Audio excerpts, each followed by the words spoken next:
Listen, I need to tell you something that haunts me from beyond my own grave.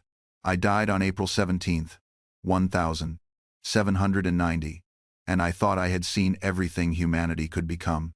But if I could see you now, sitting there in your glowing rectangle, scrolling through an endless feast of nothing, I would weep. Not because you have failed, but because you are so close to greatness, and yet you are falling asleep at the wheel of your own life.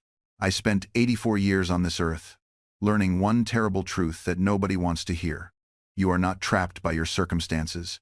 You are trapped by your refusal to see that every single day you are choosing this. Your poverty, your misery, your emptiness. You are choosing it by not choosing differently. And that reality is either the most devastating thing you will hear today, or it is the crack of lightning that finally wakes you up. I watched men in my time complain about kings while drinking away their wages. I see you now complaining about systems while scrolling away your hours. Different century, same prison, same unlocked door. So before you click away to another video that makes you feel something for 3 minutes and changes nothing, ask yourself, what if this crusty old printer from Philadelphia actually knew something about the modern cage you are living in? What if the reason you cannot sleep at night is not that the world is broken, but because you know, deep in your bones, that you are living at half volume? I am not here to comfort you. I am here to tell you the truth I learned setting type in a print shop at age 12, the truth I learned flying a kite into a thunderstorm, the truth I learned negotiating with kings and emperors. You have more power than you know and less time than you think. Let me show you how I know this, and more importantly, let me show you what to do about it before it is too late. You are probably wondering who I really am beyond the face on your $100 bill. Let me be vulnerable with you for a moment. I was not born into greatness. I was the 15th of 17 children. 15. My father was a candlemaker, and I can still smell the tallow, that thick animal smell that clung to everything we owned. My formal education ended at age 10 years old, and that was it for school. Everything else I know, I taught myself. And that is precisely my point. I became a printer, a writer, a scientist, an inventor, a diplomat, and a founding father of a nation. Not because I had advantages, but because I understood something most people never figure out. Your life is made of hours, and you are spending them whether you invest them or waste them. There is no pause button. I see you now, living in an age of miracles. You have access to all human knowledge in your pocket. You can learn anything, speak to anyone, and build anything. Yet you are more distracted, more depressed, and more directionless than any generation in human history. Why? Because you have confused comfort with progress. You have confused scrolling with living. You have confused opinions with wisdom. When I was 20, I created a system I called my 13 virtues: temperance, silence, order, resolution, frugality, industry, sincerity, justice, moderation, cleanliness, tranquility, chastity, and humility. Every week, I would focus on one virtue and track my failures in a little book. Not my successes, my failures. Because I knew that character is built in the gap between who you are and who you are trying to become. Do you know what virtue you are building today? Do you even know who you are trying to become? Or are you just reacting, consuming, distracting, and calling it a life? Here is what I need you to understand. I was not special. I was strategic. At 22 years old, I created a secret club called the Junto. It was just 12 leather workers and craftsmen who met every Friday night. No fancy credentials, no prestigious universities. We just asked each other hard questions. What have you read this week that improved you? Have you observed any defects in yourself lately? Do you know anyone who deserves our help? These simple questions, asked consistently among ordinary men, changed Philadelphia and eventually helped birth a nation. Meanwhile, you have access to millions of people online, and you are using it to argue about things that will not matter next week. You see the difference? I took limitation and turned it into leverage. You take infinite possibilities and turn them into paralysis. But it does not have to be this way, and that is why I am talking to you right now. Because if an awkward teenager who smelled like candle wax could teach himself 5 languages, master the science of his age, and help negotiate the freedom of a nation, then you, with your miraculous tools and infinite access, you can do something magnificent with your life. But first, you have to admit something painful. What you are doing right now is not working. Your scrolling is not making you smarter. Your consuming is not making you happier. Your comfort is not making you stronger. And every day you pretend otherwise, you fall further behind the person you are supposed to become. Let me tell you a story that changed everything for me.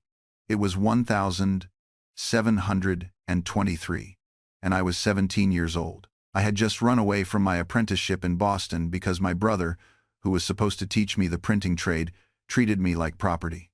I arrived in Philadelphia on a Sunday morning with exactly $1 and about a shilling in copper coins in my pocket. I was filthy from the boat ride, exhausted, and I knew absolutely nobody. I walked to a bakery and asked for 3 pennies worth of bread.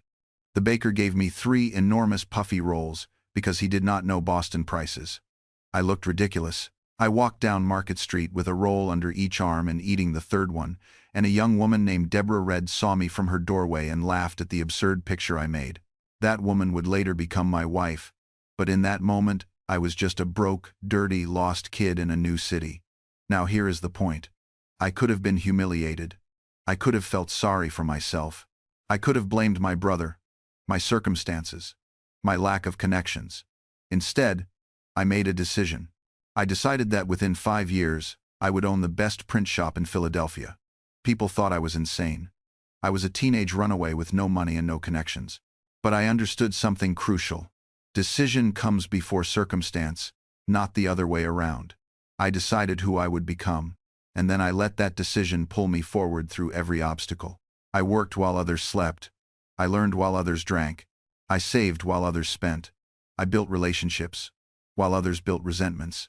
And exactly 5 years later, I owned that print shop. Not because I was lucky, but because I was relentless about aligning my daily actions with my declared future. Now, let me ask you something, and I want you to be truly honest with yourself. What have you decided?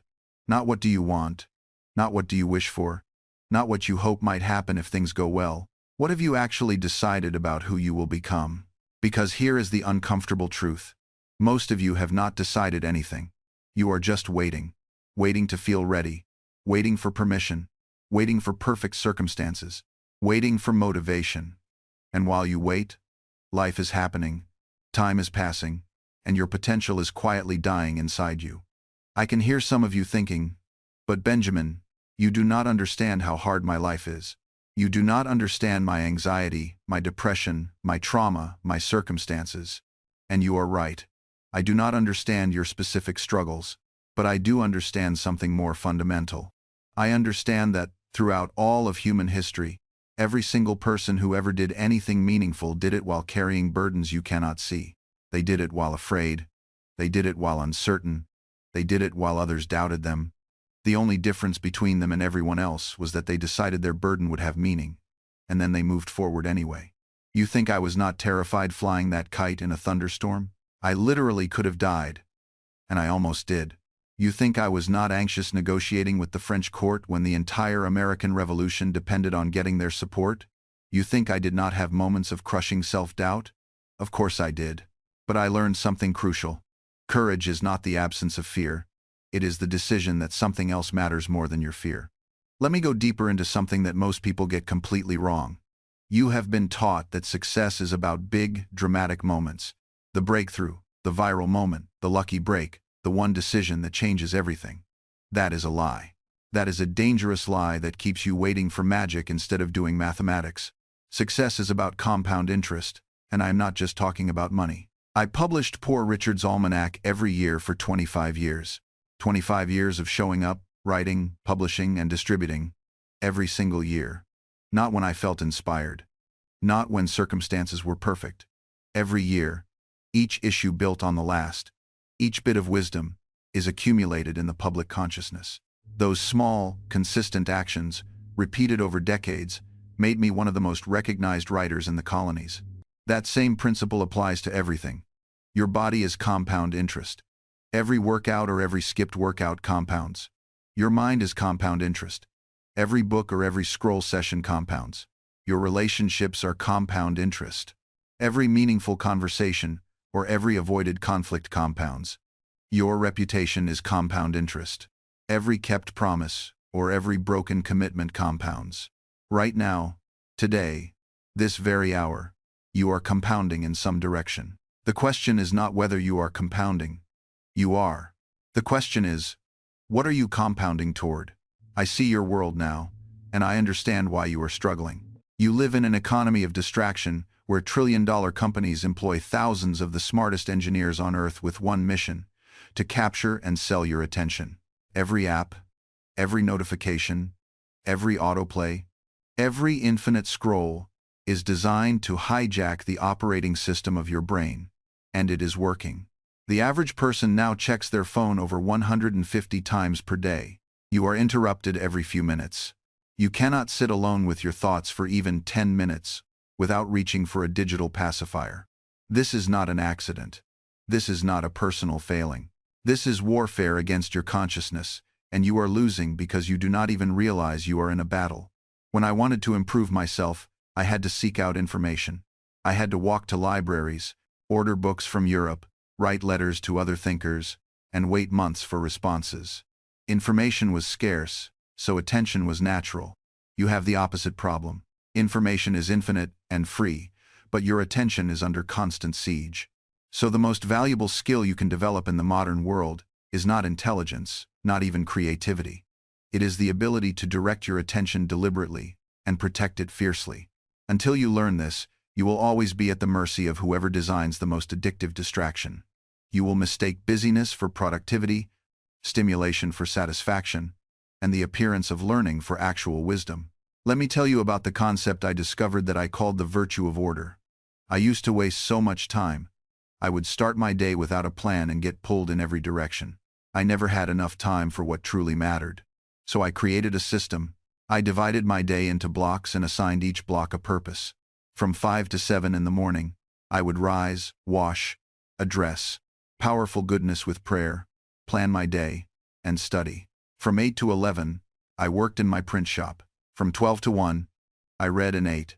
From 2 to 5, I worked again. From 6 to 9, I organized my papers, had supper, examined my day against my virtues, and enjoyed music or conversation. From 10 to 4, I slept. This structure gave me freedom, not limitation, because when you do not decide how to spend your time, other people decide for you. Your boss decides. Your family decides. The app developers decide. Everyone except you.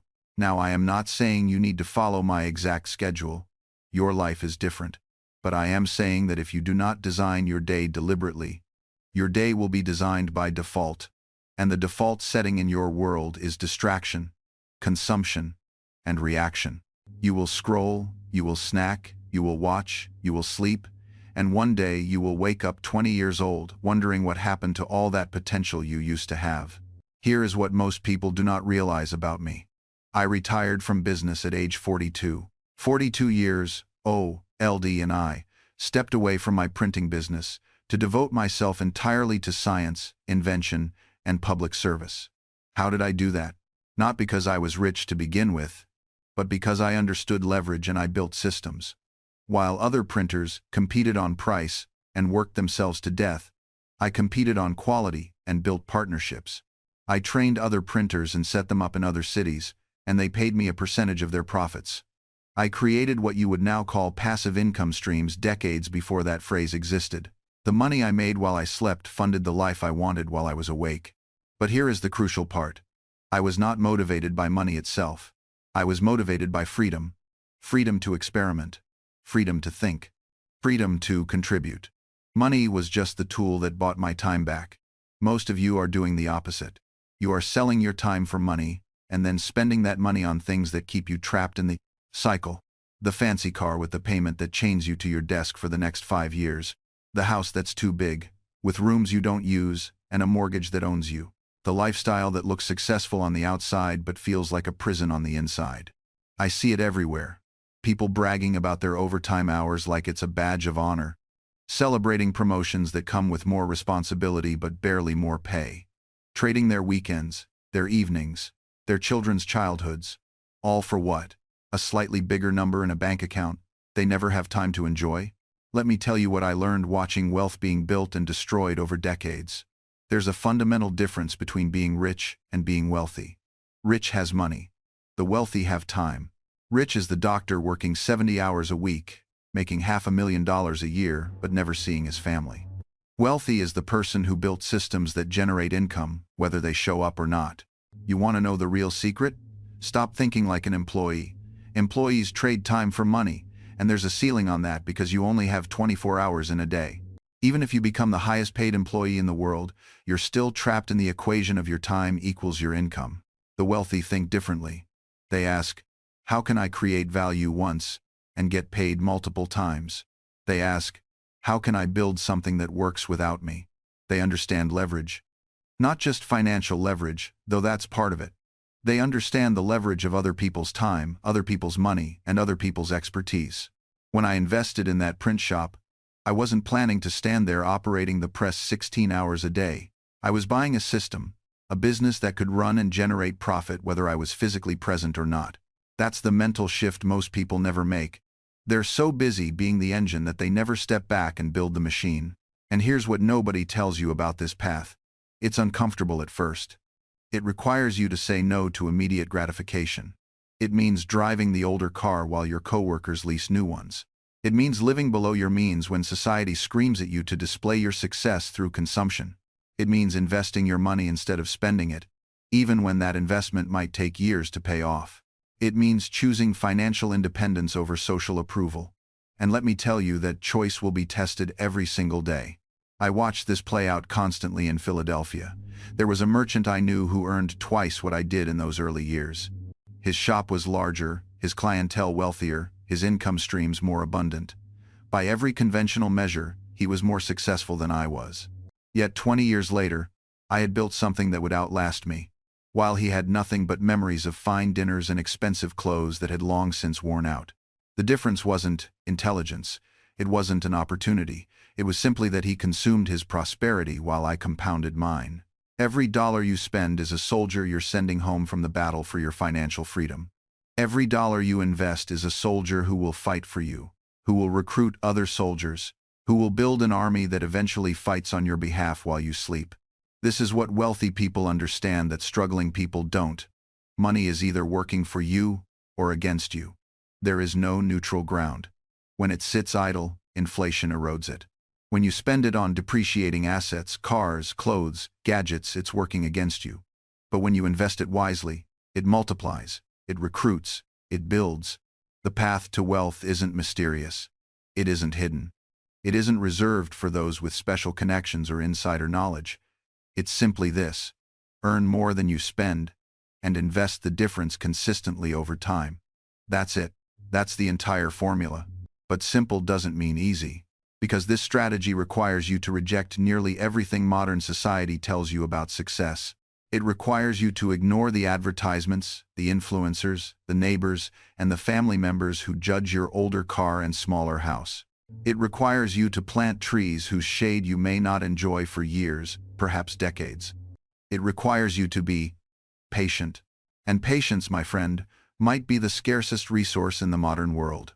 But here's what I've learned from building something from nothing, from watching ink dry on pages that would change minds centuries later. Patience isn't passive waiting.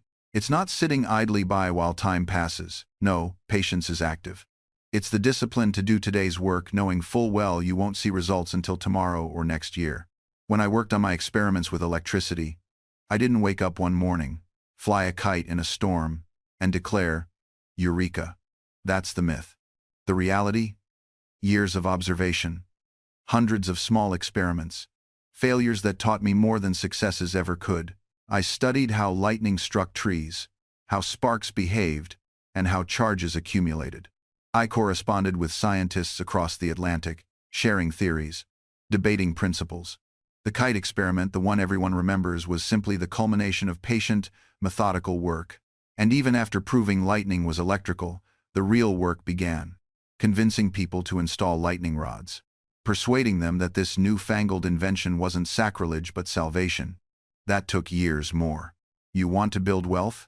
You must embrace this same patience. Not the passive kind that says, I'll just wait for my ship to come in, but the active kind that says, I will lay one brick today, another tomorrow, and in time I will have built an edifice. Consider the investor who checks their portfolio every hour. What agony they create for themselves. Every fluctuation becomes a crisis. Every downturn demands action. They buy high on enthusiasm, sell low in panic, and wonder why wealth eludes them. They have confused activity with progress, motion with direction. Compare them to the patient investor who makes sound decisions based on principles, then has the discipline to let those decisions compound. They sleep soundly while their money works. They don't panic when markets fall because they truly understand that they've invested in value, not in prices. The prices will dance to their own nervous tune, but the value remains, grows, multiplies beneath the surface like roots spreading through soil. This is the quality of sleep that comes from certainty. Not the false certainty of prediction, but the earned certainty of preparation. When you've done the work, the real work of understanding what you own, then volatility becomes nothing more than weather. You don't abandon your home because of rain. I've watched this play out in my own portfolio countless times. Years ago, I bought shares in a company that made industrial equipment. Nothing glamorous, no artificial intelligence, no revolutionary technology. Just excellent management, strong balance sheets, and products that solved real problems. 6 months after I bought in, the stock dropped 30%. The business itself, running beautifully. Revenues growing, margins expanding, everything functioning exactly as I'd analyzed. Did I sell? No. I bought more, because the price had changed, but the value hadn't. The company was worth more to me at a lower price. The same way a quality suit is worth more during a sale. 3 years later, that position had tripled. Not because I was clever, but because I was patient. Because I understood what I owned. This is what the financial entertainment complex will never tell you. They need you anxious, checking prices, making moves. Their business model depends on your activity. But the reality of wealth building is that it's profoundly boring. It's buying quality and waiting. It's doing nothing when every instinct screams to do something. The patience I'm describing isn't passive. It's not laziness dressed up as strategy. It's active patience, the discipline to resist action when action would be harmful. This is harder than it sounds. We're wired for action. Doing nothing feels like surrender. But in investing, doing nothing is often the highest form of wisdom. Consider the mathematics. If you buy a stock that compounds at 15% annually, you double your money in roughly 5 years. Leave it another 5 years, and you've quadrupled your initial investment. 10 more years, you've multiplied it by 16. But this only works if you don't interrupt the process. Every time you sell because of fear or boredom or that seductive new opportunity, you reset the clock. You abandon the compound curve right when it's beginning to steepen. I learned this lesson the hard way during my printing years. When I first established my shop in Philadelphia, I was constantly tempted by other ventures. A newspaper here, a stationery business there, maybe some land speculation on the side. Each opportunity looked shinier than the one before it. But I noticed something about the printers that failed. They were the ones who kept chasing. They'd start strong, build some momentum, then abandon their progress for the next bright idea. Meanwhile, the printers who succeeded, they were often less talented, less ambitious even, but they stayed. They compounded their reputation, their skills, their customer relationships, year after boring year. The truly wealthy people I've observed throughout history share this quality. They're not smarter than everyone else. They're not blessed with supernatural timing. What they possess is an almost stubborn resistance to disruption. They find something that works. They let it work. Think about the great family fortunes. The Rothschilds didn't rebuild their banking empire from scratch every generation. The Rockefellers didn't liquidate and start over whenever oil prices fluctuated.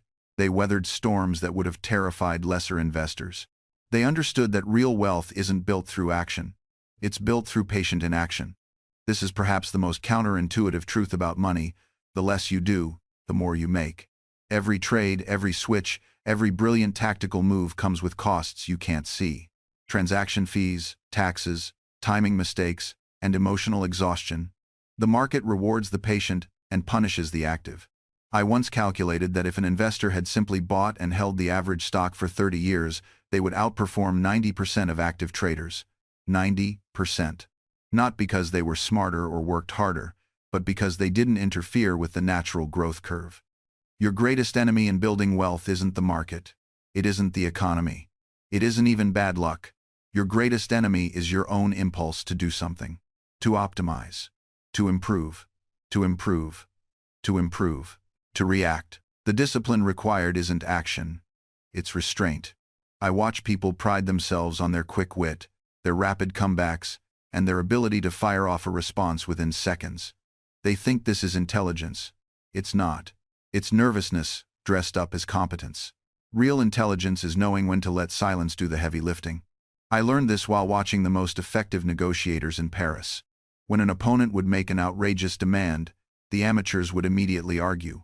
The masters? They would simply pause. Let the absurdity of the statement hang in the air. Within moments, the person who made the demand would start backtracking, justifying, softening their position, all without a single word of opposition. Silence is the most underrated form of disagreement. But here's what stops most people from using it: the discomfort. We've been trained since childhood that silence in conversation is failure. Those gaps must be filled. That if we're not talking, we're not contributing. So we rush to fill every pause with words, most of which we don't mean and won't remember. I've sat in rooms with some of the sharpest minds on 2 continents, and I can tell you this with certainty: the person who speaks the most is rarely the person with the most power. Power gravitates toward those who are comfortable with silence, who can wait, who don't need to prove themselves in every exchange. Think about the last argument you had.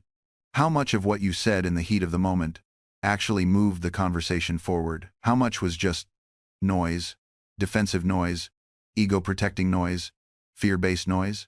Now imagine if you'd paused for just 10 seconds before responding to the thing that triggered you. Would you have said the same words? Would you have used the same tone? Or would something wiser have emerged from that brief moment of restraint? The discipline I'm talking about isn't about becoming passive. It's about becoming precise. Every word carries weight because you've chosen it deliberately, rather than defaulting to whatever your nerves spit out first. I learned something fascinating about silence through an experiment I ran at my printing shop.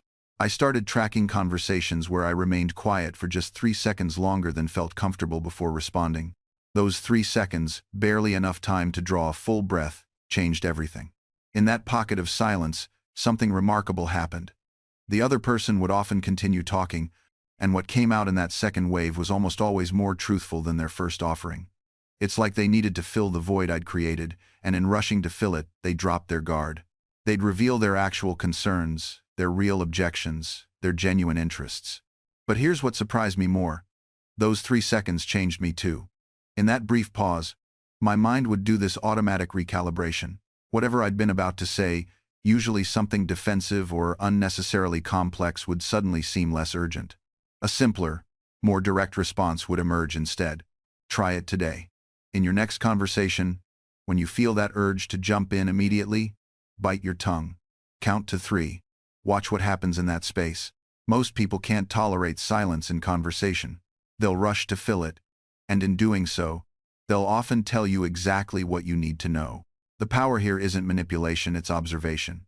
You're simply creating space for truth to emerge, both from them and from yourself. Now let's talk about what I call conversational minimalism. In Philadelphia, I watched merchants lose sales every single day by saying too much. A customer would show interest in a product, and the merchant would launch into this exhaustive explanation of every feature, every option, every possible use case. The customer's eyes would glaze over. The initial spark of interest would flicker and die under the weight of all those words. The master merchants? They understood that less is more. They'd make one strong point, then stop. They'd watch the customer's reaction. If the customer wanted more information, they'd ask for it. And here's the key. When a customer asks for information, they actually listen to the answer. When you volunteer it unsolicited, it's just noise.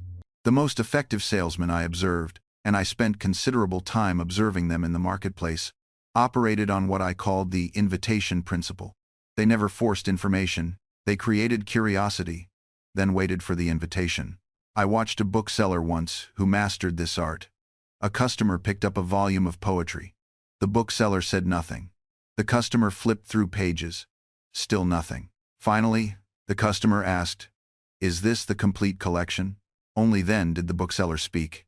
"Yes, and it includes 12 poems that were banned in Boston." He said nothing more. The customer bought 2 copies. That's the invitation principle. Create interest. Then wait to be invited into the conversation. Now, contrast that with the typical salesman who sees someone pick up a book and immediately launches into a speech about the author's biography, the paper quality, the binding technique, the printing process, and on and on. The customer's eyes glaze over. They set the book down and leave. You see, when you talk first, you're an intruder. When they ask first, you're a guest. And nobody likes an intruder, but everyone welcomes a helpful guest. This applies to your product description too. I see businesses today writing these lengthy product descriptions that read like encyclopedias. Every specification, every detail, every possible use case, all crammed into one suffocating paragraph. Customers don't read that. They skim for the price, maybe glance at a photo, then move on. But if you write something intriguing, something that creates curiosity rather than attempts to satisfy it, they'll reach out. A tool that solves the problem every carpenter faces but nobody talks about. Now the customer is curious. Now they ask questions. Now you have permission to sell. The difference is profound.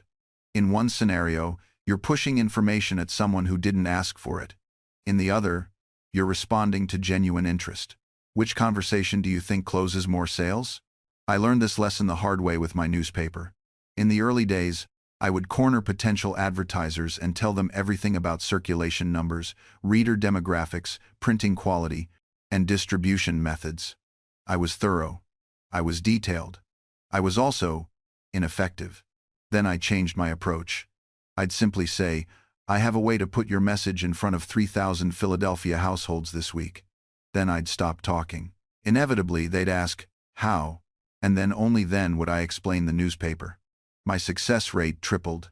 The power wasn't in the advertisement itself. It was in making them see their own ambition reflected at them through a tool they hadn't yet imagined using. This principle, starting with outcome, became the foundation of every venture I touched.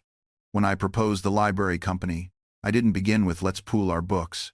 I began with, imagine having access to more knowledge than any single person in Philadelphia could afford to own. When I organized the Union Fire Company, I didn't say, we should buy firefighting equipment together. I said, your home is surrounded by wooden structures. One careless neighbor could cost you everything you've built. What if there was a way to protect your entire block? You see the pattern.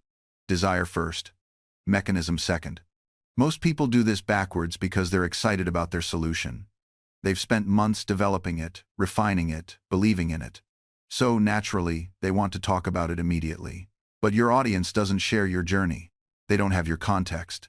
They're hearing about your solution for the first time, and without understanding why they need it, even the most brilliant innovation sounds like noise.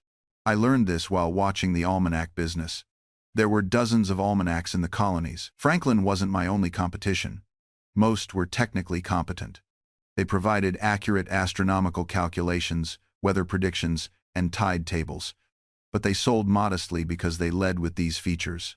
Buy our almanac for precise lunar calculations. Who cares? The average farmer couldn't explain why he needed to know the exact moment of the new moon. Poor Richards outsold them all. Not because my calculations were superior, they weren't, but because I understood what people actually wanted. They wanted wisdom they could use at the dinner table, entertainment on long winter nights, advice that made them feel clever, social currency sayings they could repeat to sound intelligent. So I gave them that up front, liberally, generously. The astronomical tables came along for the ride. Here's the thing most people miss about persuasion. People don't want to be sold. They want to feel smart for buying. There's a world of difference between those two positions. When I approached the Pennsylvania Assembly for funds to establish a lending library, I didn't walk in demanding money for books. That's what an amateur would do. Instead, I framed it as their opportunity to be associated with civic virtue and enlightenment. I made them the heroes of the story. Gentlemen, I said, the subscription library will of course succeed or fail on its own merits. But should you lend your names to this venture, generations of Philadelphians will remember who made education accessible to the common man. Notice what I did there? I gave them the credit before they'd done anything. I painted a picture of their legacy. And then this is crucial. I made it seem like the decision was already made, that I was simply inviting them to accept the glory that awaited. They voted to support it almost immediately. This is what I mean by removing friction. I didn't argue against their objections, because I never gave them room to form objections. I occupied the mental space where resistance grows with visions of their own greatness. The same technique worked when I needed to unite the colonies around a postal system. Different colonies, different interests, deep suspicions of one another, a nightmare of competing agendas. So I didn't talk about unity. I talked about profit. I talked about how Virginia's tobacco merchants were losing money because letters to London took inconsistent routes. I talked about how Boston's ship captains were at a disadvantage because they couldn't reliably communicate arrival times. I made it about their individual problems, which happened to have one convenient solution. Only after they'd agreed to the postal system did I point out, almost as an afterthought, that we'd created something that connected all 13 colonies. By then, they'd already bought in. That's the thing about building consensus. You don't do it by shouting about the destination. You do it by making each step feel inevitable, even desirable. And here's what I learned about human nature through all of this. People don't resist change because they're stupid or stubborn. They resist it because change is genuinely threatening. Their current system, flawed as it may be, is familiar. They've built their lives around it. They've learned to work within its constraints. You're not just asking them to adopt something new, you're asking them to admit that the way they've been doing things might be wrong. That's a lot to ask. So instead of making them feel foolish for their resistance, I made them feel smart for seeing the benefits. I made them feel like partners in creation rather than obstacles to overcome. Every objection became an opportunity to refine the idea, to show I was listening, to prove this wasn't about my ego but about solving real problems. Take the Albany Plan of Union in 1754. Here was my proposal to unite the colonies for mutual defense during the French and Indian War. A unified colonial government with the power to levy taxes, raise armies, and manage Indian affairs. On paper, it was brilliant, and I'm not being modest. It genuinely was a practical solution to a genuine crisis. But it failed. Spectacularly. The colonial assemblies rejected it because they didn't want to give up power. The British Crown rejected it because it didn't want the colonies to have too much power. I was caught in the middle, having somehow managed to create a plan that threatened everyone equally. What did I learn? That timing matters as much as logic. That even the most rational solution fails if people aren't ready for it. That you can lead a conversation, but you can't force a conclusion. I had to wait 20 years before those same ideas, unified colonial action, shared resources, collective defense, finally took root, and even then, it took a war to make it happen. Sometimes the best idea at the wrong time is indistinguishable from the worst idea. But I didn't stop trying. I just got smarter about how I tried. I learned to test the waters literally and figuratively. Before I published something controversial, I'd float it as a question rather than a declaration. Might it not be worth considering whether, instead of, "This is how it must be," same idea, softer landing. People don't resist questions the way they resist commands. I watched how successful people navigated resistance. My friend who ran the lending library never told people what books they should read. He asked what they were curious about, then guided them there. Same destination, but they felt like they chose the path. That's not manipulation, that's understanding human nature. Here's what I wish someone had told young Benjamin. Your idea isn't competing against other ideas. It's competing against inertia, fear, habit, and 1,000 invisible forces that keep things exactly as they are. The quality of your idea is almost irrelevant if you can't account for these forces. I once proposed a better street cleaning system for Philadelphia. Brilliant plan, if I say so myself. Failed the first time miserably. Know why? I started with the city council, the people with the most to lose if it failed. The second time, I started with individual property owners on one street. Showed them how much better their street looked. Within months, they were demanding that the city council implement it everywhere. Same idea, different entry point. All the difference in the world. You know what else I learned? Sometimes you have to let people think it was their idea. I know your ego screams against this. You want credit. You want recognition. But here's the thing. Would you rather be right and ignored, or slightly less credited and successful? I planted seeds in conversations and let them grow in other people's minds. Weeks later, they'd propose my exact idea back to me, genuinely believing they'd thought of it. And I'd say, brilliant, let's do it. Because the goal wasn't my glory, it was getting the thing done. The electricity experiments were different. Those worked because I wasn't asking anyone to change their behavior.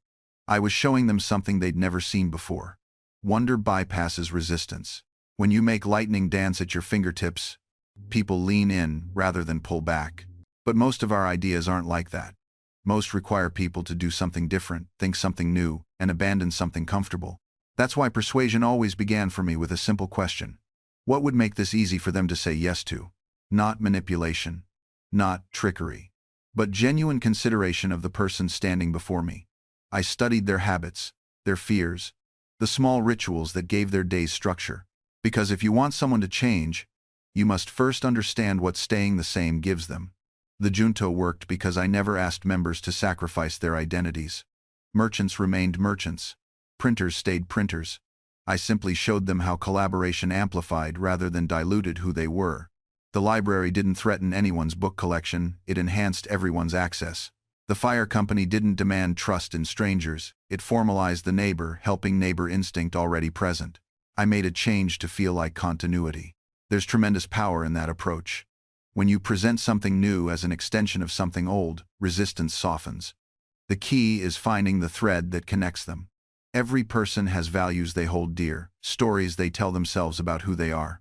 Your job isn't to shatter those stories, it's to show how your idea fits naturally into the narrative they're already living.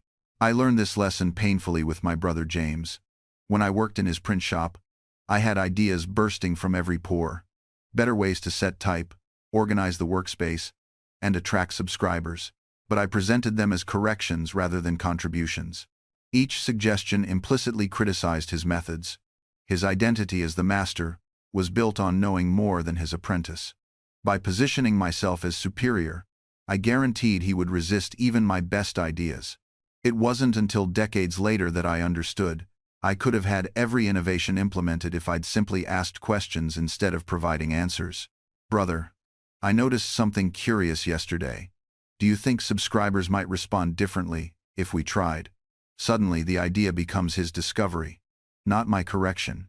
His identity remains intact, while the improvement still happens. This principle transformed everything when I entered public life. Philadelphia needed a night watch, proper street lighting, a lending library, a fire company improvements that seemed obvious to anyone with eyes to see. But I'd learned my lesson about being the obvious expert. So I founded a club, the Junto. We called it a dozen tradesmen meeting Friday evenings to discuss philosophy and civic improvement. And here's what I did. I proposed nothing directly. Instead, I asked questions. Gentlemen, I've been wondering what causes some cities to burn while others remain safe. What conditions would need to exist for Philadelphia to protect itself from fire? Then I'd sit back and listen while shoemakers and printers pieced together the concept of a volunteer fire company, convinced they'd invented it themselves. Within months, we had the Union Fire Company. Within years, dozens more. And everyone who participated felt the pride of authorship because, in truth, they were authors. My questions simply provided the frame. Their intelligence filled the canvas. The library worked the same way. I didn't announce, "We need a subscription library."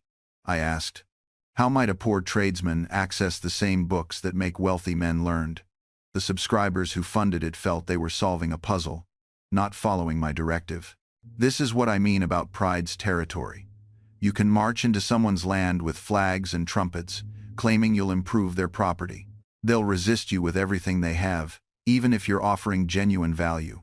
Or you can arrive as a curious traveler, asking questions about their land, wondering aloud about possibilities, and suddenly they're showing you around, pointing out opportunities for improvement, claiming ownership of solutions.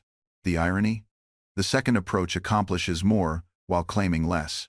Your pride takes a smaller share, but the actual result, the library built, the fire company formed, the street illuminated becomes larger and more lasting because others have invested their pride in maintaining it. This is human nature at its most fundamental. We want to matter. We want to feel significant. When you position your ideas as their ideas, you're not manipulating this desire, you're channeling it toward productive ends. The library becomes their achievement. They tell their friends. They donate more books. They ensure it stays open because their reputation is now tied to its success. I saw this pattern repeat endlessly. The more I removed myself from the visible center of projects, the more those projects thrived. It seemed backwards to my younger self, who craved recognition, but results don't lie. The postal system I reformed didn't carry my name, yet it connected a nation. The militia I helped organize didn't march under Franklin's banner, yet it defended our communities. The university I founded, I had ideas about that university, but I made certain those ideas appeared to originate from a collective vision. You see, there's a particular skill in planting seeds without claiming the garden. You drop a thought in conversation. You phrase it as a question rather than a declaration. You wonder aloud whether something might work, rather than insisting it must work. Then you wait. You let others water that seed with their attention. When it blooms, they smell the flower and think, what a magnificent idea we've had. Does this diminish your role? Perhaps in the historical record, but in actual impact? It multiplies your effectiveness tenfold. Because people don't resist their own ideas, they don't sabotage their own insights. They champion them. They improve upon them. They defend them against critics. And here's what nobody tells you about this approach. It's actually more difficult than self-promotion. It requires patience. It demands ego death in moments when every fiber of your being wants to shout, "That was my idea." It means watching others receive applause for concepts you introduced, and smiling genuinely because the concept is now thriving. This is advanced human relations. This is mastery. I'm not suggesting you become invisible or deny your contributions when directly asked. I'm suggesting that in the crucial early stages, when an idea is fragile and resistance is high, you position yourself as a midwife rather than a parent. Let the idea belong to everyone. Let it become ours instead of mine. Now, you might be wondering, won't people see through this? Won't they realize I'm manipulating them? And that's a fair question. But here's what you need to understand: this isn't manipulation. This is collaboration in its purest form.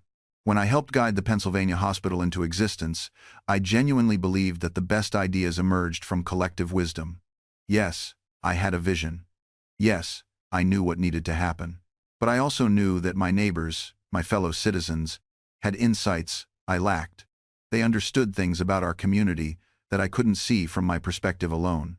So when I asked them questions, when I listened to their concerns, when I incorporated their suggestions, I wasn't pretending. I was genuinely making the idea better. The hospital that eventually stood wasn't just my vision executed. It was something richer, more robust, more reflective of what our community truly needed. This is the paradox of leadership that most people miss. Sometimes you lead best by appearing not to lead at all. Sometimes you guide most effectively by walking beside people rather than in front of them. Think about the greatest teachers you've ever had. Were they the ones who lectured at you, telling you exactly what to think? Or were they the ones who asked you questions, who made you feel like you were discovering the answers yourself? The knowledge you gained from that second type of teacher, it stuck, didn't it? Because it felt like yours. The same principle applies to every interaction where you're trying to move someone toward a new idea. People don't resist their own conclusions. They resist yours. So the art is making your conclusion feel like theirs. Let me give you a contemporary example. Suppose you're trying to convince your company to adopt a new software system. You could march into the meeting and present a PowerPoint with 47 reasons why this software is superior. You could cite studies, show graphs, and overwhelm them with data. And you know what will happen? They'll pick apart your presentation. They'll find the one flaw in your logic. They'll resist because changing systems is hard, and you're asking them to do hard things for your reasons. Or you could try a different approach. You could start by asking, what are the biggest frustrations you're experiencing with our current system? Listen to their answers. Really listen. Then ask, if you could design the perfect solution, what would it look like? When you involve people in the design process, something remarkable happens. They stop seeing the change as something being done times them and start seeing it as something they're creating times for themselves. That shift in perception is everything. I saw this principle at work during the Constitutional Convention. We didn't arrive in Philadelphia with a finished document and demand that everyone sign it. We spent an entire summer in debate, negotiation, and compromise. Yes, it was frustrating. Yes, it was slow. But that process of collective creation gave everyone ownership. They could look at the final document and say, I shaped this. My voice is in here. Now, I'm not suggesting you need a summer-long convention for every workplace change. But the principle holds. Co-creation builds commitment. Here's a practical approach I recommend. Create what I call a change design team. A small, diverse group of people from different levels and departments who will be affected by the change. Not just managers. Not just the people who already love every new idea. Include the skeptics. Include the quiet ones who rarely speak up but know how things really work. Give this team real authority to shape the change. Not a fake consultation where you've already made all the decisions. Real input on real questions. What should we prioritize? What constraints do we need to respect? How should we roll this out? What support do people need? I remember working with one organization that was implementing a new quality control system. Instead of having the corporate office design everything, they brought together a team of frontline workers, supervisors, and engineers. These folks spent a day a week for 6 weeks designing the new system together. The result? A system that actually worked in the real world because it was designed by people who lived in the real world. And when it launched, those team members became natural ambassadors. They could explain to their colleagues, here's why we designed it this way. Here's the problem we were trying to solve. Resistance dropped dramatically. Not because people were manipulated, but because they had genuine representatives shaping something that genuinely made sense. Another powerful technique: pilot programs with volunteer early adopters. Instead of forcing change on everyone simultaneously, invite people to opt in first. We're testing this new approach. Who wants to be part of the pilot? The volunteers become your learning lab. They'll discover problems you didn't anticipate. They'll develop workarounds and best practices. And crucially, they'll become advocates who can share their real experience with others. The amateur tries to control every aspect of how their product is used. The professional builds for emergence for uses and applications they haven't even imagined yet. I've watched businesses transform through this approach. One founder I advised was terrified to let beta users access her educational platform. What if they find bugs? She asked. What if they use it wrong? But when she finally gave access to 20 teachers, something remarkable happened. Within a week, they discovered 17 issues, yes, 17. But they also invented 3 new ways to use the platform that she'd never considered. One teacher was using it for parent communication. Another had adapted it for student peer review. A third was employing it to track not just grades, but emotional engagement patterns. That feedback didn't just improve the product. It revealed the product she should actually be building. Here's the part most people miss. Your early users aren't just testing your product. They're testing whether you can listen. They're checking if you're the kind of creator who treats feedback as a gift or as an attack. How you respond to their input will determine whether they become ambassadors or ghosts. I cannot stress this enough. Approach every piece of feedback with genuine curiosity. When someone says, "This feature doesn't work for me," resist the urge to explain why they're wrong. Instead, ask, "Tell me more. Walk me through exactly what you were trying to accomplish." The difference between defensive and curious is the difference between learning nothing and learning everything. Document everything. Create a simple system for tracking feedback, a spreadsheet, a document, whatever works. Note who said it, when they said it, and critically, how many people mentioned similar issues. When 3 different users independently mention the same friction point, that's not a coincidence. That's a flashing red light pointing toward your most important improvement opportunity. Now comes the moment where discipline truly matters. You absolutely cannot try to fix everything at once. This is where most creators derail themselves completely. They hear 43 different pieces of feedback and try to address all 43 simultaneously. The result? Nothing gets fixed well. Everything gets fixed poorly.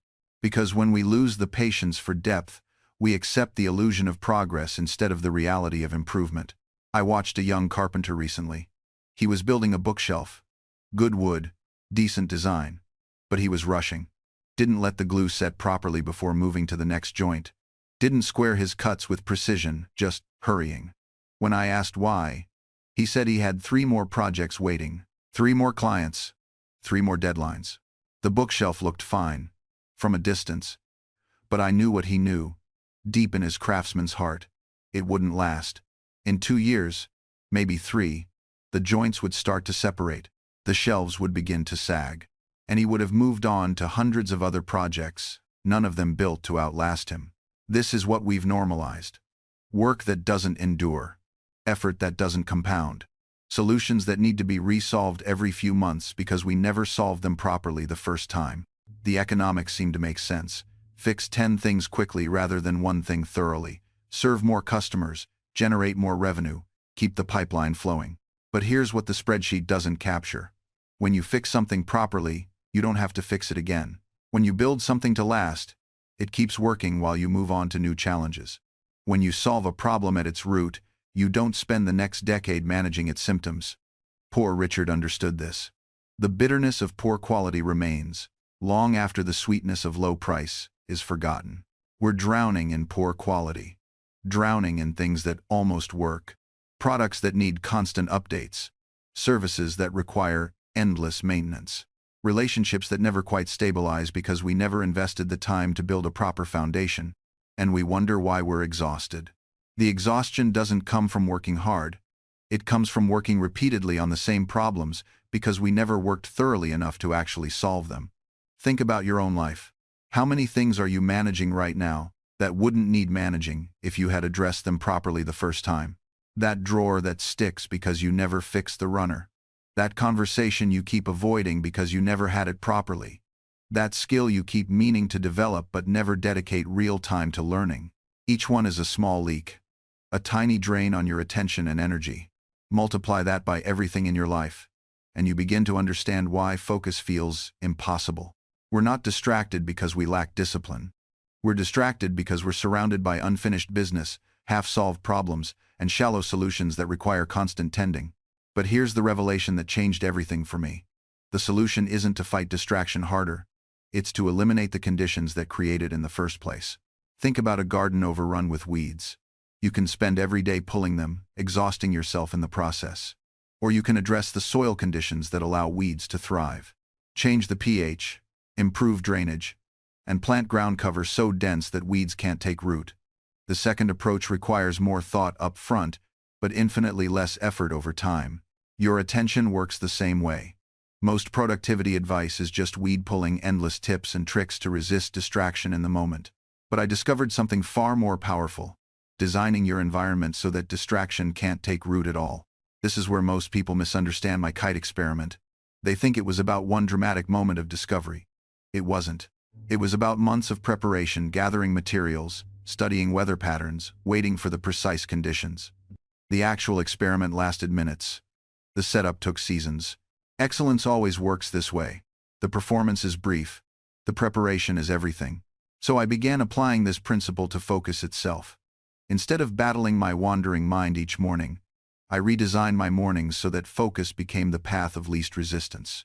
I removed every decision, every friction point, every open loop that could derail me. My writing desk faced a blank wall not because I lacked imagination, but because I had too much of it. Every interesting object became a doorway to somewhere else. The blank wall was a gift, not a prison. I wrote at the same hour every day, not because I was rigid, but because consistency eliminates the mental overhead of deciding when to start. That decision, made once, freed thousands of future moments. I kept one project on my desk at a time. Not because I couldn't juggle multiple tasks I could, but because visible options are mental interruptions. Even things you're not working on consume attention simply by being present. Every item on your desk is a tiny voice asking to be noticed. Every open browser tab is a question mark. Every notification badge is a tug at your sleeve. You think you're ignoring them, but your mind is spending energy maintaining that ignorance. I designed my environment like I designed my stove for efficiency without thought. When the workspace is clear, the mind follows. When the path is obvious, you don't waste mental fuel deciding which way to walk. Here's what most people miss. The decision to ignore something costs almost as much as the decision to do it. Every time you choose not to check your phone, you've burned attention making that choice. Every time you resist opening that other document, you've paid a small mental tax. Multiply those tiny taxes across a day, and you understand why you're exhausted by evening despite not doing that much. I eliminated the taxes by eliminating the choices. My printing press work happened in the printing room. My writing happened at my writing desk. My correspondence happened at a different table entirely. Not because I enjoyed walking between spaces, but because physical separation created mental separation. When I sat at my writing desk, there was nothing else to do but write. The option to suddenly check on print orders didn't exist, not because I had great discipline, but because the relevant materials were in another room. I'd have to stand up, walk 20 feet, and physically retrieve something. That small barrier was enough. Modern technology has eliminated all barriers. Everything exists in the same glowing rectangle. Work, entertainment, communication, news, and shopping, all accessible with identical effort. A single tap. Your ancestors had natural friction built into their world. Boredom was actually boring because distraction required effort. Now, boredom is never allowed to exist long enough to transform into something useful. I let myself be bored regularly. Those stretches of staring at nothing, of walking without purpose, of sitting with a problem without frantically searching for solutions, that's where the interesting thoughts emerged. You're so afraid of empty moments that you've eliminated the space where creativity actually lives. The constant input crowds out the internal output. Your education system claims to teach critical thinking while systematically destroying the capacity for it. You've confused information delivery with actual learning. A child can access the entire history of human philosophy on a device in their pocket, yet they lack the attention span to read a single essay all the way through. They can look up any fact instantly, but they can't sit with an idea long enough to truly understand it. In my day, when we wanted to learn something, we had to pursue it with intention. If I wanted to understand electricity, I had to design experiments, observe, think deeply about what I witnessed, and then think some more. The difficulty was part of the education. The struggle to understand wasn't an obstacle to learning, it was the mechanism of learning itself. Now you've made everything frictionless, and in doing so, you've removed the very resistance that builds intellectual strength. A student doesn't wrestle with a difficult concept anymore. They watch a 5-minute video explanation, feel a brief sense of understanding, and move on. But that superficial recognition isn't the same as deep comprehension. It's mental fast food, quick, easy, ultimately unsatisfying, and devoid of real nutrition. The ability to hold a complex thought, to sit with confusion without immediately reaching for an answer, to think through a problem from multiple angles, these capacities atrophy when everything is instantly available. You're raising generations who know how to find answers but don't know how to formulate meaningful questions. They can locate information but can't evaluate it. They can repeat what others have said, but can't generate original thoughts of their own. And here's what truly troubles me. You've convinced yourselves this is progress. You celebrate how much information your children can access, while ignoring how little wisdom they develop. You measure learning in content covered, rather than understanding achieved. You prioritize speed over depth, breadth over mastery, credentials over actual capability. The tragedy isn't that people are becoming stupid, it's that they're becoming intellectually dependent. And perhaps most dangerous of all, you've lost the ability to sit with a problem, to truly wrestle with it. Let it marinate in your mind until understanding crystallizes naturally. When I confronted a scientific question, I didn't immediately search for someone else's answer. I sat with it. I observed. I experimented. I failed, repeatedly. The electricity experiments that made my name weren't the product of quick research. They were the result of patient, persistent engagement with mystery. Today's learner encounters a difficult concept and immediately reaches for an explanation video, a summary, a shortcut. The discomfort of not knowing has become unbearable, but that discomfort is where real learning happens. It's the intellectual equivalent of muscle being broken down so it can rebuild stronger. By eliminating that productive struggle, you're eliminating the very mechanism through which deep understanding develops. I watch students panic when faced with a problem they can't immediately solve. They've been conditioned to believe that if understanding doesn't come quickly, they're not smart enough or the material is too hard. Neither is true. Some of history's greatest insights came after years of confused wandering through intellectual wilderness. Newton didn't unlock calculus in an afternoon. Darwin spent decades piecing together evolution.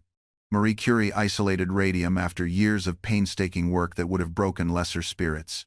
Your education system has become a fast food operation. Quick, convenient, standardized, and ultimately unsatisfying. You consume information rapidly, feel briefly full, and then wonder why you're not truly nourished. Real intellectual development is more like cultivating a garden. It requires patience, attention, the right conditions, and an acceptance that growth follows its own timeline, not yours. The irony is that you have unprecedented access to information but a diminishing capacity to transform that information into wisdom.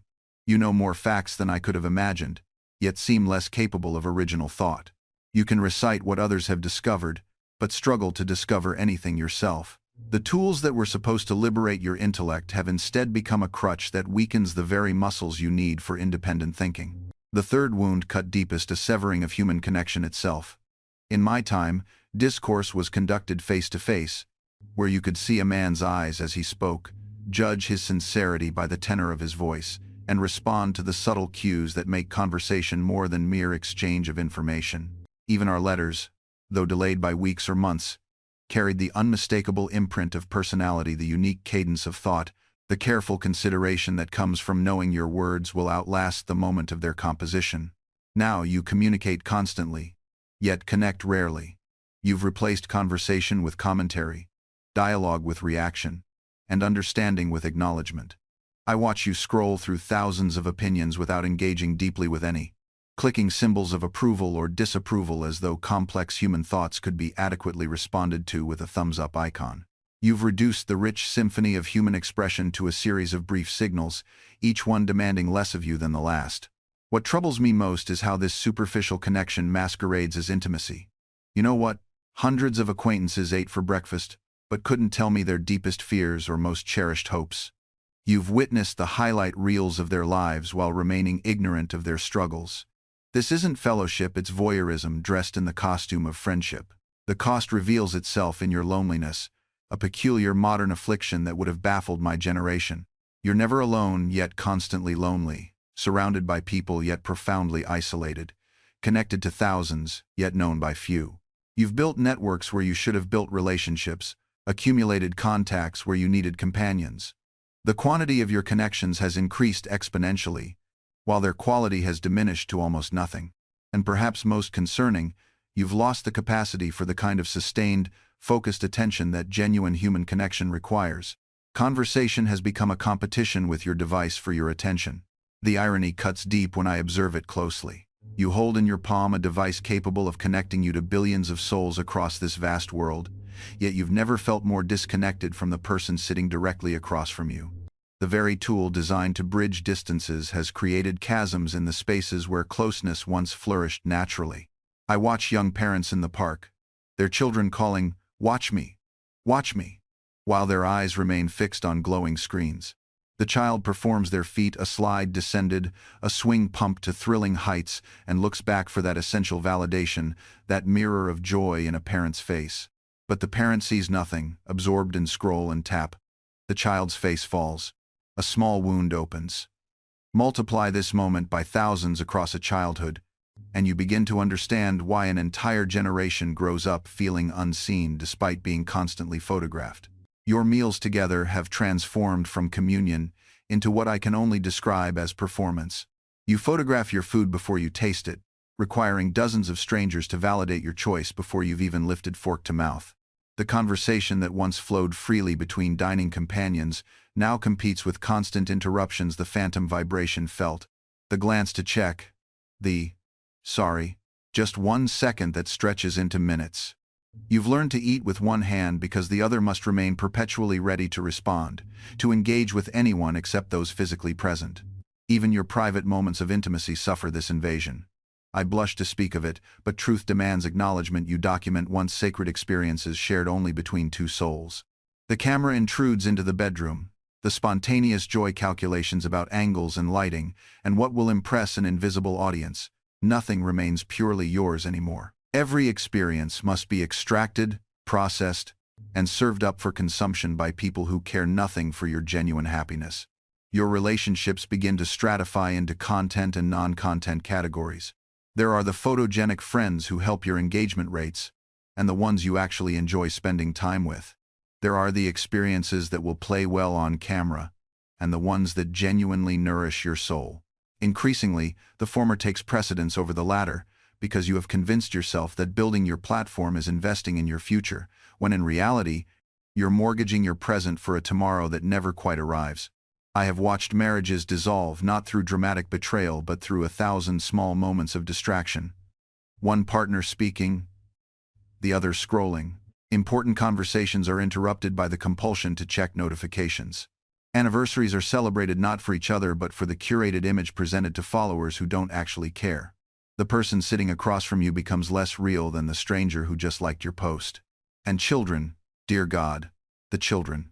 They are now born into a world where their image is commodified before they can consent, their childhood monetized by parents who call it sharing our journey. Babies' first steps are captured not for the family album but for the algorithm. Tantrums become content opportunities. Private moments of childhood wonder are interrupted by, "Wait, let me get my phone," so frequently that the children learn their experiences don't matter unless they're documented. You tell yourself you're creating memories, but what you're actually creating is a performance of memory, a simulation of presence while being fundamentally absent.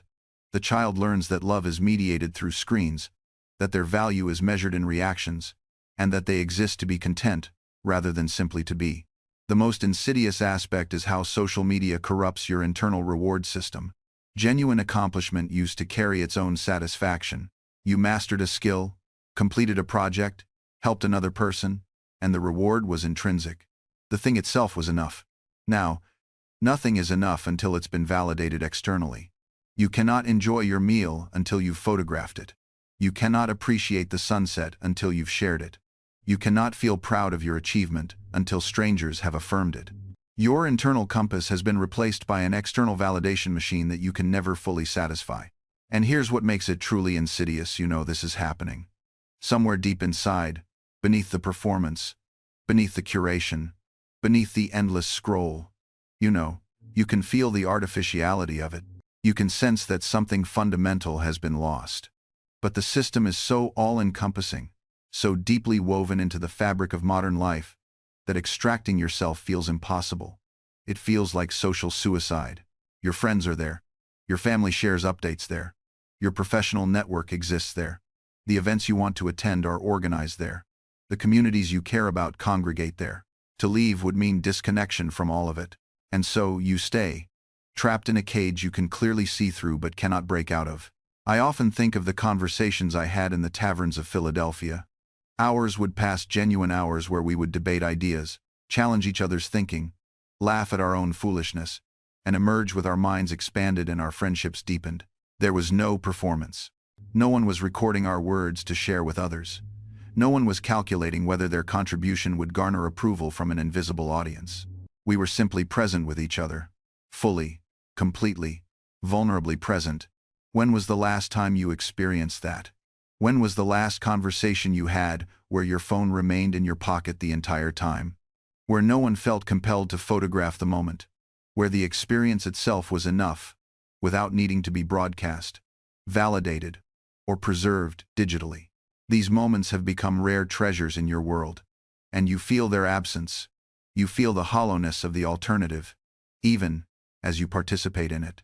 You take a photo of your meal, even though you know it adds nothing to the experience of eating it. You check your notifications, even though you know the dopamine hit will fade in seconds. You scroll through content you don't even enjoy, simply because the alternative, sitting with yourself in stillness, has become unbearable. That's the ultimate victory of these systems. They haven't just captured your attention, they've made you uncomfortable with its absence. They've filled every gap, every pause, every moment of potential boredom with stimulation, until your mind has forgotten how to simply be. Solitude has become synonymous with loneliness. Quiet has become synonymous with emptiness. And so you reach for your device to fill the space, to escape the discomfort of your own unmediated consciousness. But here's the truth that no one wants to speak aloud. The discomfort you're running from is precisely what you need most. That uneasiness you feel when you're alone with yourself, that's not a problem to be solved. It's information to be processed. It's your mind attempting to sort through the accumulated debris of your daily experience, trying to make sense of what you've learned, trying to integrate who you are with who you wish to become. Every time you interrupt that process with a distraction, you're pulling the thread before the weave is complete. You're stopping the internal dialogue that builds wisdom, that creates the examined life Socrates spoke of 25 centuries ago. I spent many evenings alone at my printing press, nothing but the rhythmic clank of metal on paper and my own thoughts for company. Those weren't empty hours. They were when I understood myself most clearly. When I recognized my own hypocrisies, planned my improvements, and dreamed my inventions into being. The silence wasn't absence, it was presence of a different kind. You might say, "But Franklin, you lived in a different time. We're busier now. We're more connected. We have responsibilities you never imagined." Do you truly believe that? I helped birth a nation while running multiple businesses, conducting scientific experiments, managing a printing empire, and maintaining correspondence that spanned an ocean. I was busy, but I understood something crucial. Being busy is not the same as being fulfilled. Being connected is not the same as being understood. Being occupied is not the same as being purposeful. The real question isn't whether you have time for solitude, it's whether you have the courage for it. Because solitude requires you to face yourself without the shield of distraction, without the validation of others, without the comfortable numbness of constant stimulation. It asks you to sit with your regrets, your fears, your unfinished business. It demands honesty, in a world that profits from your delusion. Modern life has engineered an escape from this confrontation. Your phone vibrates with another notification, another email, another manufactured urgency. You tell yourself you're being productive, staying informed, and remaining relevant. But what you're actually doing is avoiding the most important appointment you have, the one with yourself. I watch people schedule their entire lives around everyone else's agenda. Meetings that could be emails, emails that didn't need to be sent. Social obligations are accepted out of guilt rather than genuine desire. You've become so accessible, so available, so responsive that you've forgotten the most fundamental question. Available for what? Responsive to whom? Accessible at what cost? The tragedy isn't that you're too busy. It's that you're busy with the wrong things. You've confused motion with progress, noise with signal, and presence with impact. You show up to everything and arrive at nothing. You're everywhere and nowhere simultaneously, stretched so thin across so many obligations that you've become transparent, barely visible even to yourself. I invented bifocals because I refused to choose between seeing what was near and what was far. But you've created a life where you can see neither. The urgent blinds you to the important. The immediate obscures the essential. You're staring at your phone screen while your actual life unfolds, unwitnessed, in the periphery. And here's what haunts me most. You know this. Deep down, beneath all the rationalizations and justifications, you know you're squandering something irreplaceable. That's why you feel that pang of regret when you scroll through photos from 5 years ago and can't remember what you were so busy with back then. That's why you sometimes catch yourself in a moment of clarity and think, is this really what I'm doing with my life? Before immediately drowning that thought in another distraction. You've become a stranger to your own existence, living on autopilot, going through motions you never consciously chose. The scripts you follow weren't written by you. The priorities you serve weren't set by you. The values you uphold weren't selected by you. You inherited them, absorbed them, defaulted into them, and now they're living you instead of the other way around. And here's the uncomfortable truth that most people spend their entire lives avoiding. The biggest obstacle to living the life you actually want isn't lack of opportunity, lack of resources, or even lack of talent. It's the fact that you're still trying to earn the approval of people who stopped mattering years ago. You're chasing metrics of success that someone else defined. You're pursuing goals that would impress a version of yourself that no longer exists. You're playing to an audience that either doesn't care or doesn't even know the game you're playing. I watch people exhaust themselves climbing ladders that are leaning against the wrong walls, and when they finally reach the top breathless, depleted, decades invested, they look around and realize they've won a game they never actually wanted to play. The saddest part? They knew. Somewhere deep down, they always knew. But the momentum of other people's expectations is a powerful force. It's easier to keep climbing than to stop and ask whether this is even your ladder to climb. Here's what I learned through my own wrong turns and wasted years. You cannot build an authentic life on borrowed values. You cannot create genuine fulfillment while operating from someone else's definition of success. You cannot experience true satisfaction while measuring yourself against standards you never agreed to in the first place. The life you're living right now is the sum of every choice you made based on what you thought you should do rather than what you actually wanted to do. Every time you said yes when you meant no. Every time you pursued something for the optics rather than the outcomes. Every time you choose comfort over courage, approval over authenticity, fitting in over standing out. And the accumulated weight of all those compromises? That's what's crushing you now. But here's what most people never realize, until it's too late. Those small compromises, they don't just disappear. They accumulate. They compound. Like interest on a debt you didn't know you were taking on. Every time you bite your tongue in a meeting when you know the direction is wrong. Every time you laugh at jokes that make you uncomfortable. Every time you pretend to agree with opinions you find reprehensible. You hide parts of yourself to be more palatable to people whose respect you don't even truly want. You think you're being strategic, picking your battles, being realistic. But what you're actually doing is teaching yourself that your voice doesn't matter, that your truth is negotiable, that who you really are is something to be ashamed of and concealed. And the cruelest irony? The people you're compromising yourself for rarely notice or appreciate the sacrifice. They just see someone agreeable, someone safe, someone forgettable, because authenticity is what makes people memorable, not conformity. I've watched people spend decades building elaborate facades, crafting carefully curated personas, hiding everything raw and real about themselves. And then they wonder why they feel so alone. Why do their relationships feel? Why does success feel empty? You can't build a genuine connection on a foundation of pretense. You can't feel truly seen when you're constantly hiding. You can't experience real love when people only know the edited version of you. The tragedy isn't that you might fail at being yourself.